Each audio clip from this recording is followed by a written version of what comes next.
Welcome back, everybody, to Fantasy Football 201, an advice show within my channel for fantasy football.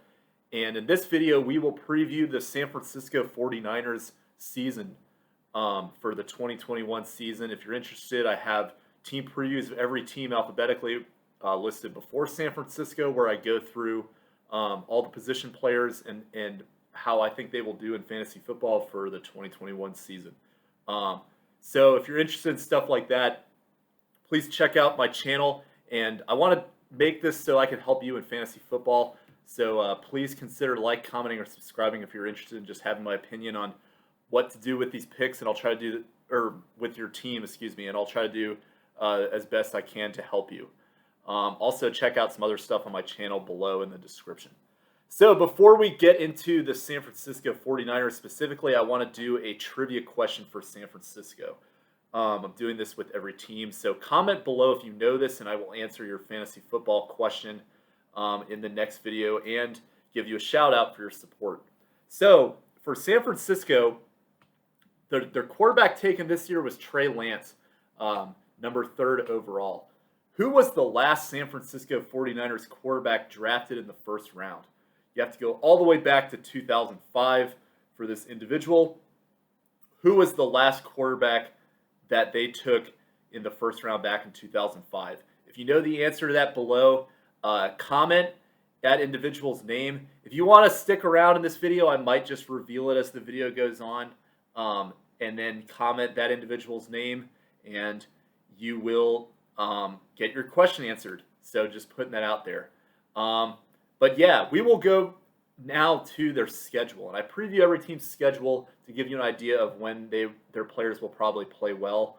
And San Francisco has a very favorable schedule for fantasy football owners. So they have a good start to the season against some weak defenses. They play the Detroit Lions, suspected to be a bad defense, in week 1. Then they play Philadelphia, which is another team that's got some defensive questions. So you're looking at the first 2 weeks being relatively favorable. And it continues up through weeks 3 to 5 too. They play Green Bay week 3. We'll see how that turns out in terms of how Green Bay's defense is. Seattle, shaky defense last year. Then Arizona, expected to be an improved defense, but these teams tend to put up a lot of points against each other. So potentially very favorable first few weeks to start the season. It gets a little tough later on. They play Indianapolis, Chicago, the Rams, things like that in the middle. But then their closing stretch leading up to the fantasy football playoffs is very nice. Week 13, they go to Seattle. That might be a little bit difficult, but then you're looking at 4 matchups going through the fantasy football playoffs. The Cincinnati Bengals, the Atlanta Falcons, the Tennessee Titans, and the Houston Texans in weeks 14 through 17. So these are players that you have in an ideal position because you could sell them high after the beginning of the season. Then you could potentially buy some of them low leading up to the playoffs, and then you have a great stretch throughout the fantasy football playoffs in which you can use them. Of note, though, in that very last week of the season, depending on if your fantasy football league plays week 18 for the championship or not, they do play the Rams. So that is very significant, tough defense there. But if you're playing in the typical fantasy football format where you exclude the last week of the season, they've got one of the lighter schedules that I've seen so far. So definitely take advantage of those San Francisco 49ers. So now we will go to the quarterback position, and we go to Jimmy Garappolo. So Jimmy Garappolo, he is a very interesting quarterback to me in terms of just how much his value has shifted over the span of just 2 years. In 2019, we were talking about him as a franchise quarterback. You know, the Patriots made a mistake by letting him go, things like that. And, you know, it's literally one pass. If he had completed that pass to, I believe, Emmanuel Sanders in the Super Bowl against the Chiefs, and they got a touchdown out of that, it's crazy to me how much we would be talking differently about Jimmy Garappolo had that one pass been completed. But since he overthrew him when he was open, And, he battled injuries last year and struggled at times. We view him very differently now. And now he's got Trey Lance backing him up to potentially be the next QB of the future. So very interesting to me how things have changed for Jimmy Garappolo. But all that being said, he probably will not be drafted this year because a lot of people view him as the people that haven't been following football closely at all will say like, oh, he's garbage. But I think he still is a very good quarterback. He's just very much undervalued right now. We go back to his 2019 season when he took the 49ers to the Super Bowl. He was ranked as the number 14 quarterback in fantasy football. So, again, it's not great, but it gives you right around the level of a stream-worthy quarterback who had some very good weeks.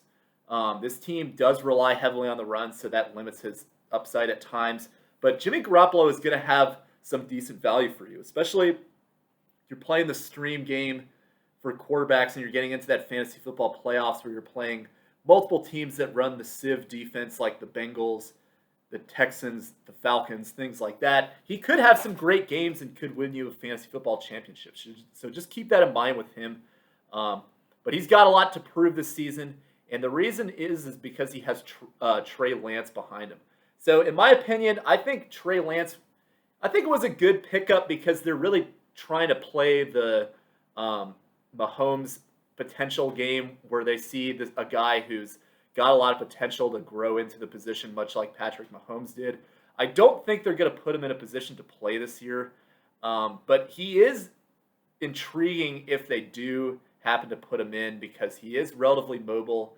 He's got the potential to make some big plays, but I could very well see a potential if Jimmy Garoppolo gets hurt in which Trey Lance could be brought on. The only thing I'm really have to say about that at this time is just be very cautious of the level of hype he could be getting in that scenario. I think Trey Lance could be good if he's given the starting quarterback job, but more than likely, this is a very significant ask of somebody who's really only played one season of excellent football in college, and then last season he sat out. So a lot to prove with him. Probably be a better situation if he just sits on the bench, though. Now we move to the running back position, and the running back core is very interesting in San Francisco.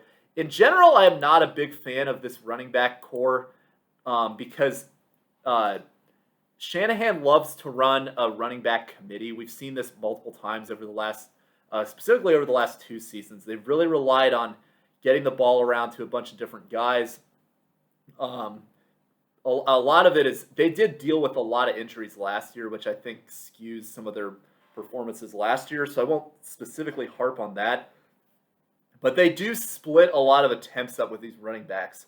If you look at the performances of Raheem Mostert and Jeff Wilson Jr., who were mostly their running backs last year, and although both of them dealt with injuries, when they were both playing together, they only really averaged about 15 attempts per game. So they're not getting the timeshare of somebody who would be an elite running back.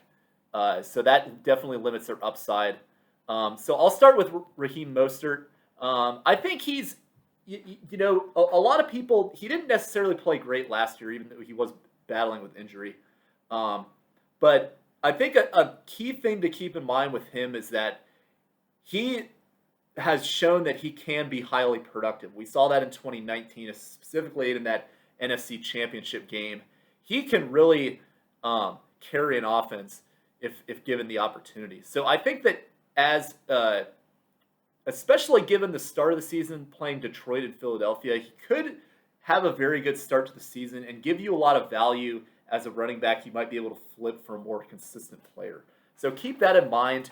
But I don't like him necessarily as a long-term solution because of the timeshare. And then another reason that I'm going to talk about is their backup running back, Trey Sermon, a third-round pick they got out of Ohio State. He is the sleeper that everybody is looking at in terms of rookie running backs as the guy that could eventually take over this backfield. And he's got an opportunity to be the RB1 by the end of the season. I think he will take advantage of that. But I don't like him as much as some of the other rookies because I think that ultimately this is still going to be a committee backfield that Shanahan will run. And I think that Trey Sermon, even if he does play well, I don't see him taking on the load of somebody like a Najee Harris, who I talked about in my last video. You can check that out on my channel. But the biggest thing that I have to say really about him is that he's getting taken relatively high in draft boards, and he's very much a high-risk, high-reward if you take him, because it could take him a little while to get adjusted to the system. But he also, I could very well see a scenario where he plays excellent right out of the gate and then, becomes this season's version of James Robinson, or a couple years ago, Alvin Kamara, a guy who was mostly taken at the end of his draft and became one of the elite running backs in fantasy football. There's always guys like that. Trey Sermon could be one of them, but he's also got some risk associated as well. Other running backs stay on this team, Wayne Gallman Jr., who's coming from the New York Giants. He's been mildly productive at times with the Giants, but really only whenever Saquon Barkley has been injured, and it's just been Gallman's backfield entirely. I don't see a scenario which you can consistently rely upon him, although he might have some good games from time to time. Jeff Wilson Jr. is also still on this team, and there's a lot of questions about him because there were times last year where he was more productive than Raheem Mostert, but he also is dealing with injuries too, and he hasn't really shown that he can consistently stay healthy either, so that's worth keeping an eye on. And then just because this running back core goes as deep as it does, I want to quickly highlight Elijah Mitchell, a rookie running back in the 6th round out of Louisiana. I don't think that this is a guy really worth drafting or picking up on waivers early on, but I would not be surprised at all if by the end of the season he gets some touches as well. So just keep that name in mind. Elijah Mitchell could be somebody that, especially as injuries kind of happen throughout the fantasy football season, this might be a guy to keep an eye on as the season progresses. We will move to the wide receiver core now. And San Francisco wide receivers, kind of the same as their running backs. They're not consistently relied upon, and that's because generally George Kittle is the top target on this team. I'm going to go into him in a little bit. But the top 2 receivers on this team, and it really isn't even close after that, is Deebo Samuel and Brandon Aiyuk. So I will start with Brandon Aiyuk because he's generally the player that's getting taken higher in draft boards this year. Brandon Aiyuk, first-round pick from last year, got a lot of potential and hype around him. Did put up some very good performances at times last year, but I think he's starting to get to the point where he's getting reached a little bit, and might be disappointing if you do decide to reach for him as a 4th, 5th-round pick, where I've seen him going in some mock drafts. He's had some very good games, especially as the season progressed. He had 4 of his last 6 games that he played, he had at least 10 targets. So that shows that he's getting a lot of attention from his quarterbacks. And he's also gotten to the end zone a couple times with 5 touchdowns, led the team in targets last season. But I caveat that in that a lot of the reason that he got a lot of targets was, one, because Deebo Samuel was injured for a lot of that portion of the season. And then George Kittle was also injured as well. So I did some deep diving into the numbers of when Brandon Aiyuk and Deebo Samuel were both healthy at the same time, how they performed. I'm not going to go into the specifics given the interest of time, but generally, Deebo Samuel and Brandon Aiyuk got about the same amount of targets when Jimmy Garappolo was also playing. So what that shows me is that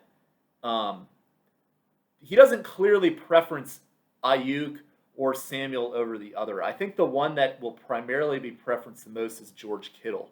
So all that being said, I think that there's potential in which Aiyuk just doesn't get the volume that he did last season because they're not dealing with the level of injuries that they did last season.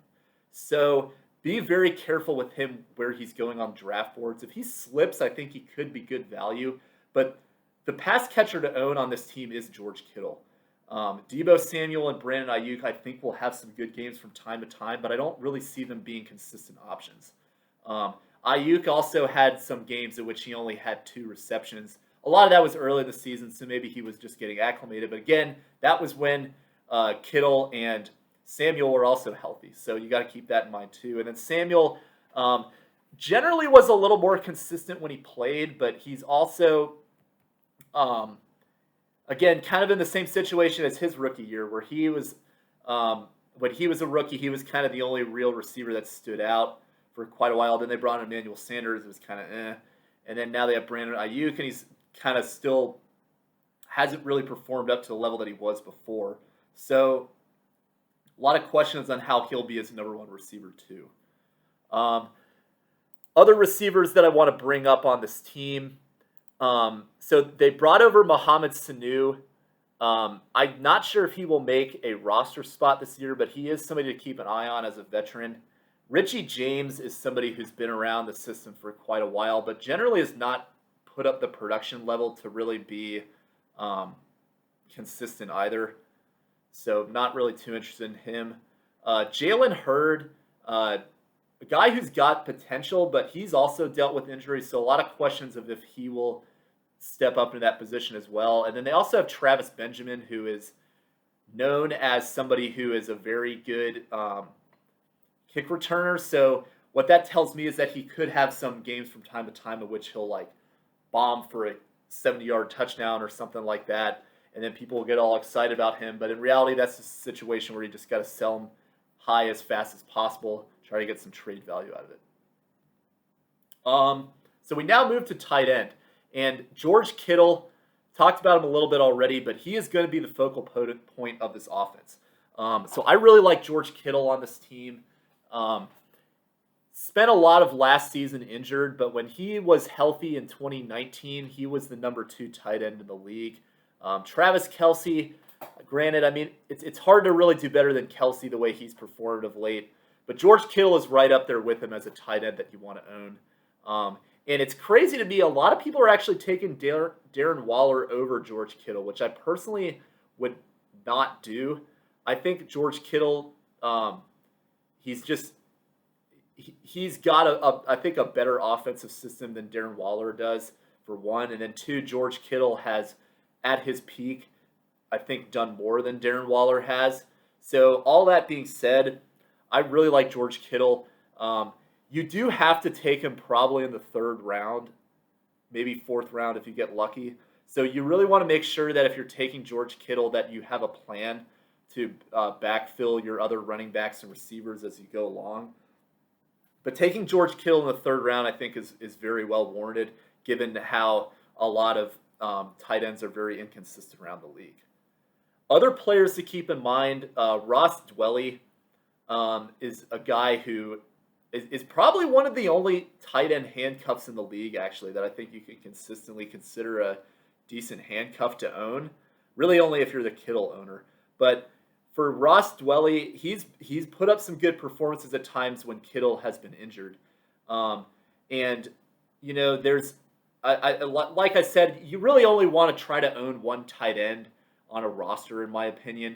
But there are situations, I think if you're especially in deep leagues and you have George Kittle very high, you might have to take him in the 2nd round in some leagues, depending on how deep you go.